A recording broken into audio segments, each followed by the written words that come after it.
Kevin Smith says he feels like after his heart attack, he's living on borrowed time. On Monday, the filmmaker tweeted that he'd suffered a massive heart attack, saying his doctor told him he had 100% blockage of my LAD artery, aka the Widowmaker. 2 days later, he returned home. And on Thursday, he gave his first interview about his health scare with Ralph Garman for his podcast, The Ralph Report. Part 1 of the interview posts Friday, followed by Part 2 on Monday. Garman is a longtime friend of the director with whom he co-hosts the Hollywood Babylon podcast.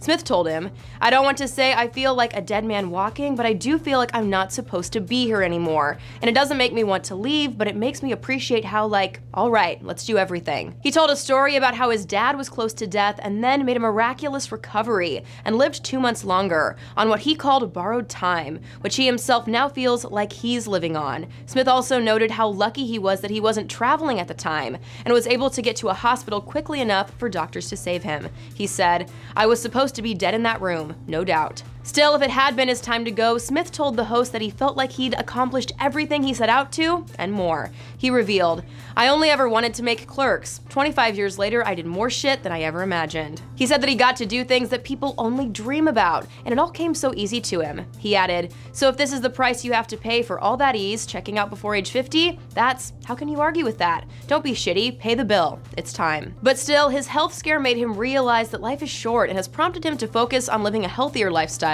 Smith, who is age 47, is now on day 3 of being a vegetarian. Smith also got emotional during the interview when talking about fans who've told him how much his movies touched them. And he joked that he's glad he has the opportunity to make another movie. He's hoping to do a Jay and Silent Bob reboot, so that the critically panned Yoga Hosers won't be the final film on his resume. For more from the Ralph Report podcast interview with Kevin Smith, head to THR.com. Until next time, for the Hollywood Reporter News, I'm Tiffany Taylor.